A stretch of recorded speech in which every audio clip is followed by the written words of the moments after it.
News பார்த்துட்ருக்கும்போது I think தூத்துக்குடியா இல்லை ஏதோ திருநெல்வேலி எங்கேயோ ஒரு ஒரு அஃபென்ஸ் நடந்து அவனுக்கு வந்து இது கொடுக்குறாங்க, தண்டனை கொடுக்கும்போது அவங்க மதர் வந்து அழுதுட்டு போகிறாங்க.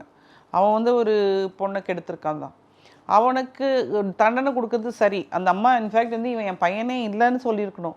அதை விட்டு அவங்க வந்து அழுதுட்டு வந்தாங்க. அது வந்து ஒரு தாய்மை. கொலைகாரனை கூட தாய் வந்து விட்டு கொடுக்க மாட்டான்னு சொல்லுவாங்க. அது ஸோ ஒரு பொண்ணை வந்து அவன் அப்படி பண்ணியிருக்கான் அப்படின்னு கூட நீ வந்து என் பையன் கொலை மாட்டான்னு சொல்லலாம். உன் பையன் இந்த மாதிரி ஒரு விஷயத்த பண்ணியிருக்கான்னா அது கண்டிக்கக்கூடிய இடத்துல இருக்கக்கூடிய தாய் வந்து ஐயோ என் பையனை விட்டுருங்க விட்டுருங்கன்னு கதறிக்கிட்டே அந்த போலீஸ்காரங்க அவன் பையனை கூட்டிகிட்டு போகும்போது போகிறாங்க. மதர் ஷுட் நோ இட்ஸ் ராங்குன்னா உன் பையனே அது தப்பு பண்ணியிருந்தாலும் நீ அது தப்புன்னு அவனுக்கு நீ சொல்லணும், அதுக்கு உண்டான தண்டனை கிடைக்கணும். ஸோ அந்த இதில் வந்து மதர் இருக்கணும், அந்த பிளேஸில் இருக்கணும். பட் அது இல்லை, அங்கே வந்து ஒரு தாய்மை தான் அங்கே முன்னாடி போகுதுங்க. ஆனால் அந்த தாய்மை கொச்சை பண்ணுற அளவுக்கு தானே அவன் பையன் பண்ணியிருக்க வேலை இருக்குது. அதை அந்த அம்மா வந்து பார்க்கவே இல்லை.